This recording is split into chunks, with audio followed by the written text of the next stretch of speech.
السلام علیکم اور اسٹوڈنٹ گائیڈ کے اس ویڈیو لیکچر میں آپ کو خوش آمدید کہتے ہیں۔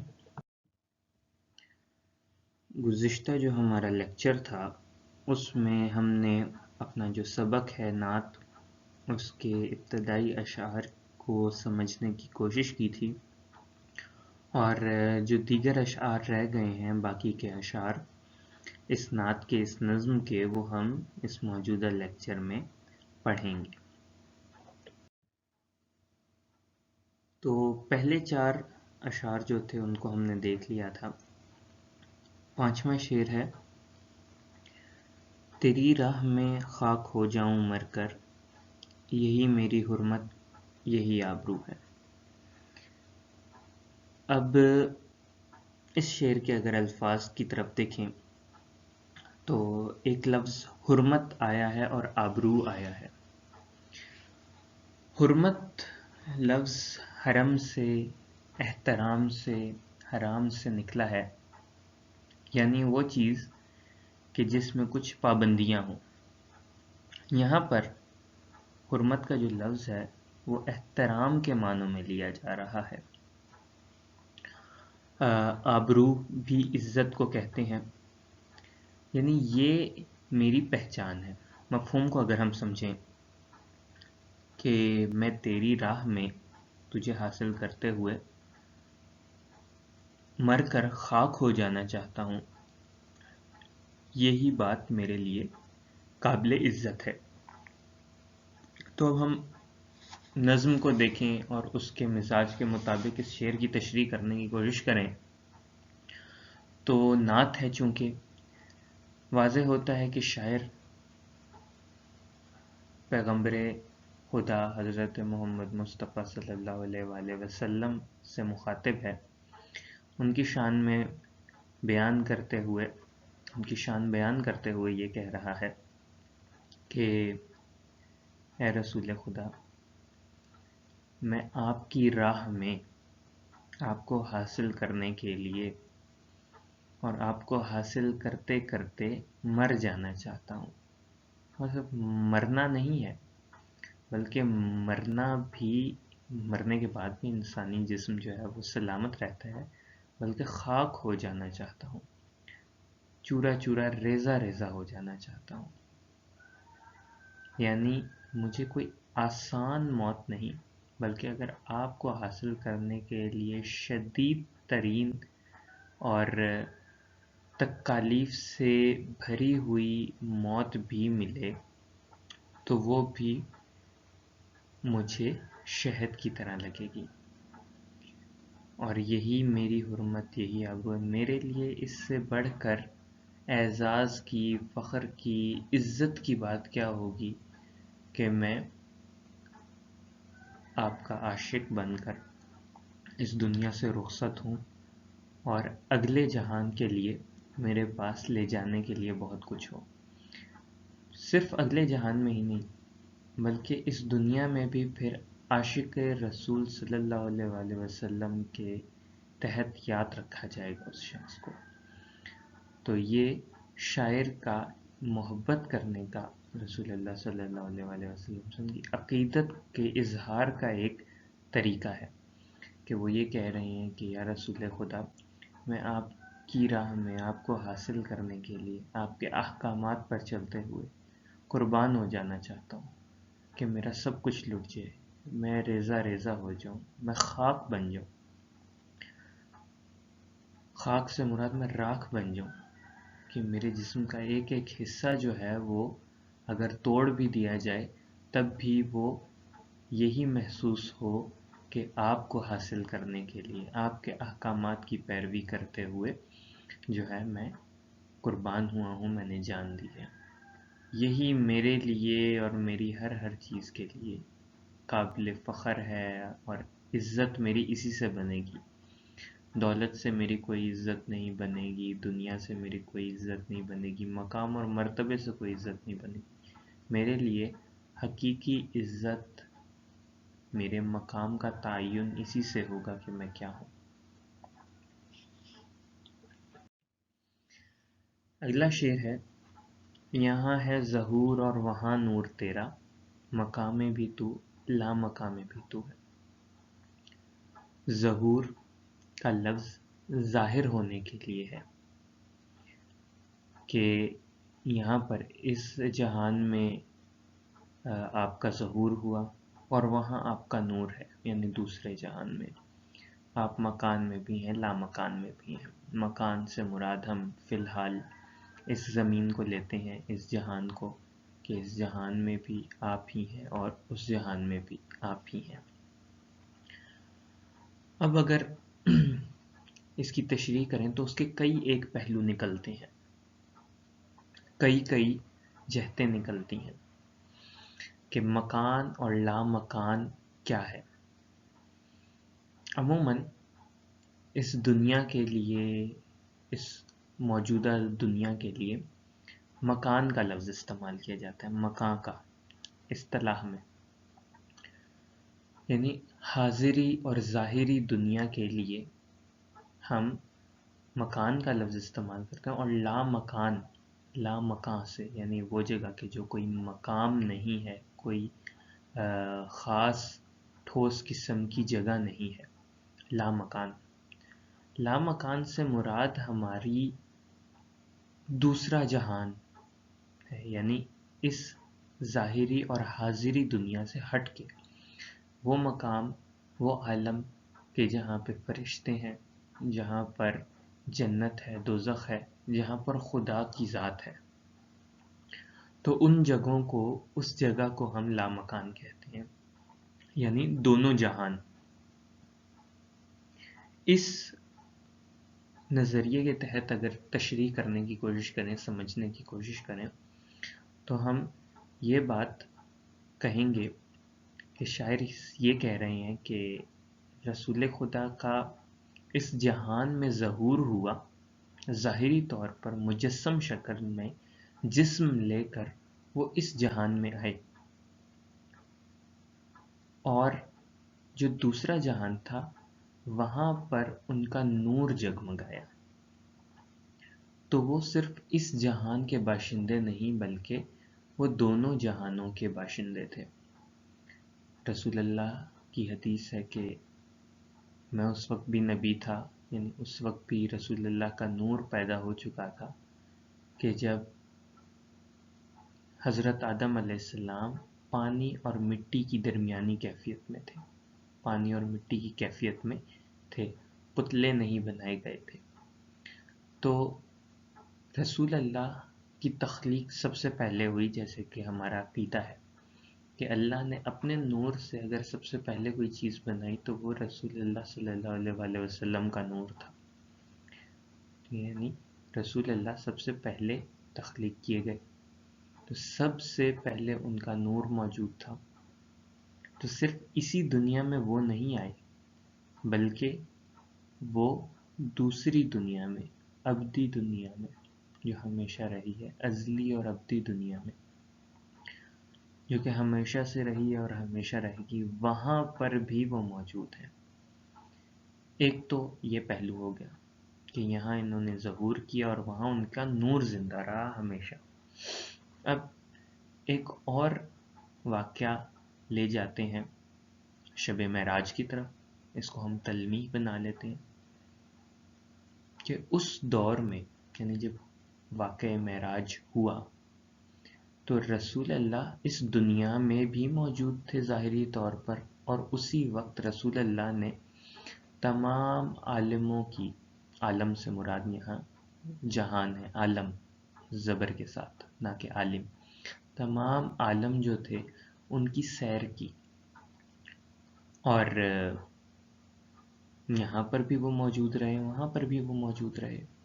ایک پہلو اس کا یہ بھی نکل آتا ہے کہ وہ ایک ہی وقت میں ایک سے زیادہ جگہوں پر بھی رہے۔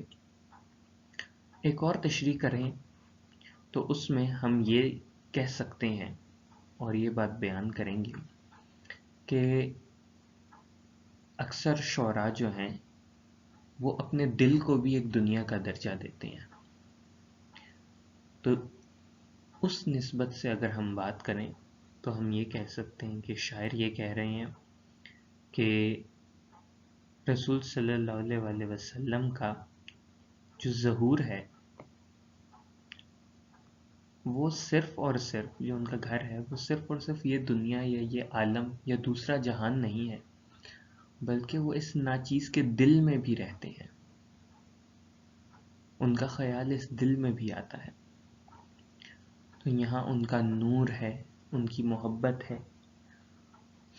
تو اگرچہ وہ ظاہری طور پر دل کے اندر موجود نہیں ہے، لیکن ان کا خیال ہے، اور یہ خیال جو ہے وہ اس دل کو ان کا مکان بنا رہا ہے.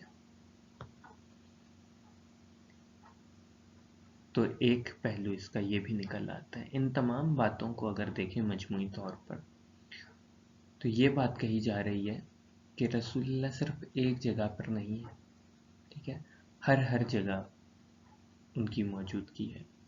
یہ وہی بات ہے جو پچھلے شعر میں بھی ہم نے کہی تھی کہ جو یکسو ہو دل تو وہی چار سو ہے. اگر دل میں محبت پیدا ہو جائے، یکسوئی مل جائے دل کو کہ اس راہ پر چلنا ہے، تو اس کے بعد دل کو ہر جگہ وہی چیز نظر آتی ہے جو منظور نظر ہوتا ہے. جس شخص کو آدمی دیکھنا چاہتا ہے ہر جگہ وہ نظر آتا ہے، ہر جگہ اس کے اشارے ملتے ہیں. کوئی مقام ایسا نہیں ہوتا کہ جہاں پر محبوب ترین شخصیت موجود نہ ہو. وہ محبوب ترین شخصیت ہر مقام پر، ہر جگہ پر چلتے بیٹھتے اٹھتے پھرتے ہر جگہ نظر آتی ہے، ہر چیز احساس دلاتی ہے اس کا.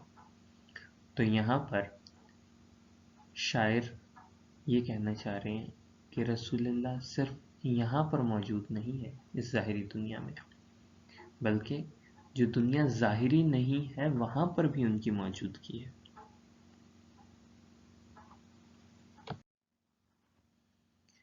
اگلے شعر کی طرف آتے ہیں.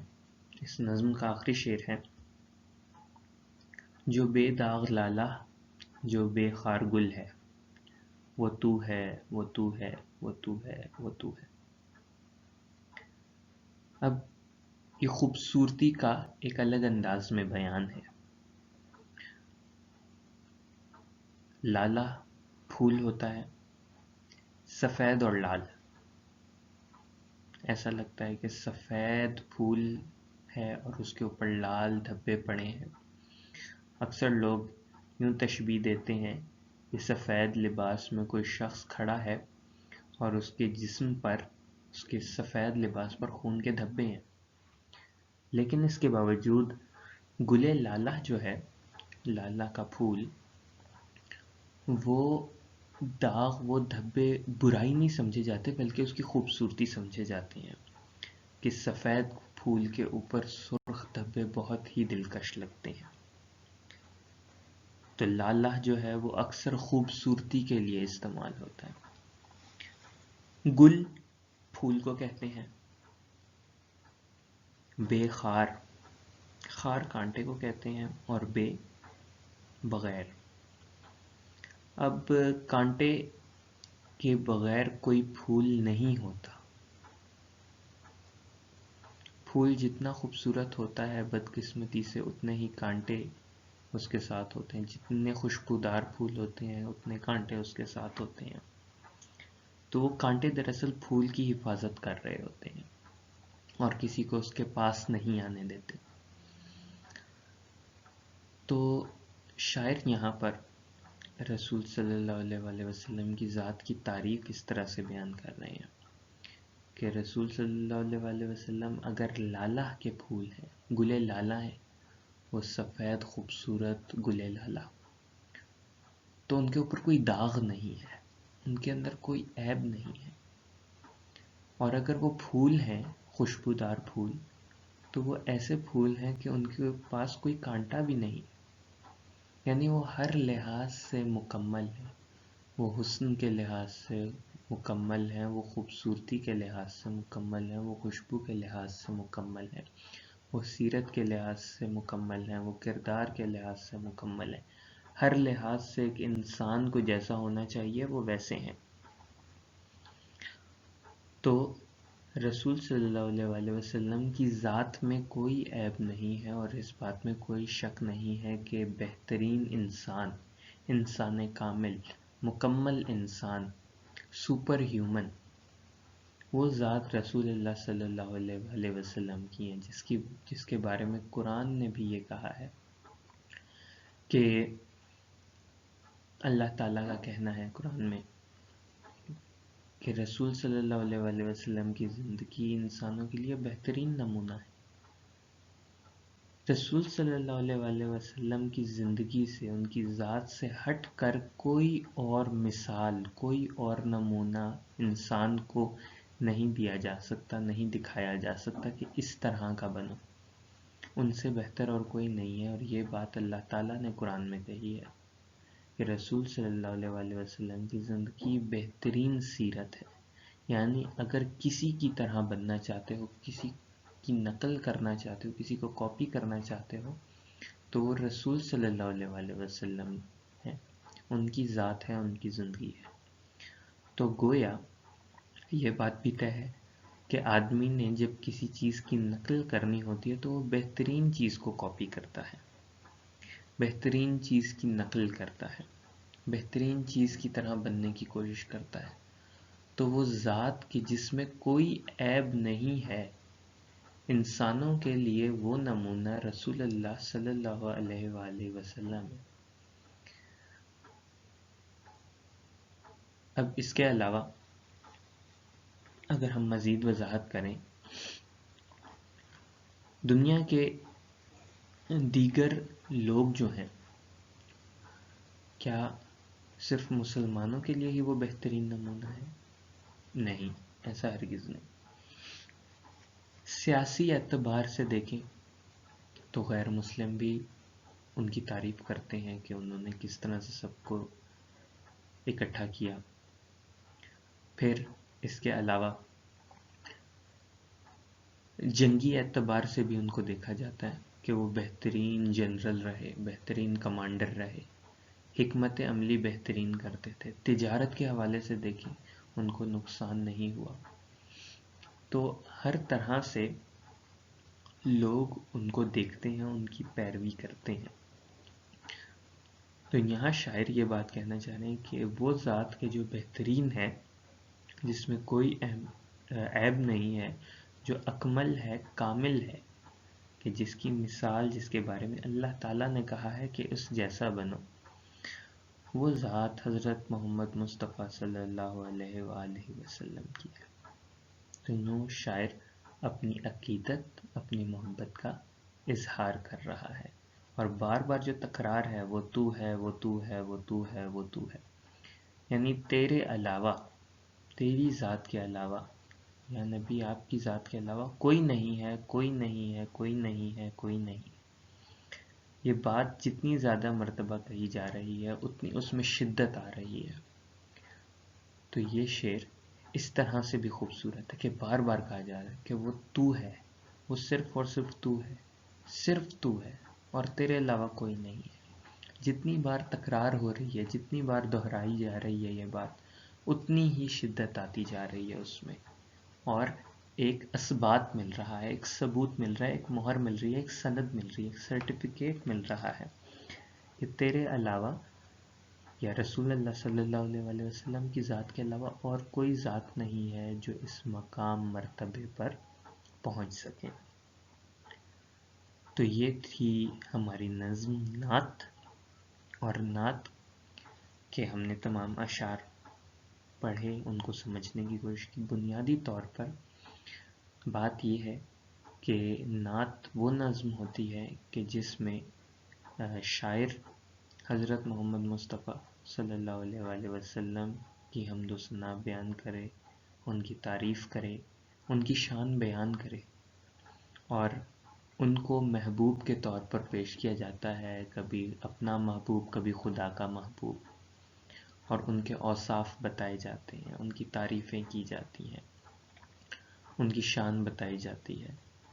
تو نظم کی وہ قسم کہ جس میں رسول اللہ کی شان بیان کی جائے، نعت کہلاتی ہے. اور اس نعت میں ہم نے دیکھا، اس نظم میں ہم نے دیکھا کہ شاعر نے رسول اللہ کی تعریف کس طرح سے کی، کس طرح سے بتایا کہ مجھے ان سے عشق ہے، محبت ہے، اور میں ان کی راہ میں چلنا چاہتا ہوں اور مرنا چاہتا ہوں. اور اس کے علاوہ رسول اللہ کی زندگی کیسی ہے، ان کی طرح میں بننا چاہتا ہوں، جیسا وہ ہیں ویسے بننا چاہتا ہوں، سیرت کے اعتبار سے، کردار کے اعتبار سے ان کے در پر مرنا چاہتا ہوں، ان کی راہ میں مرنا چاہتا ہوں، ان کے در پر زندگی گزارنا چاہتا ہوں، اور وہ اس دنیا کی، اس جہان کی بہترین شخصیت ہیں۔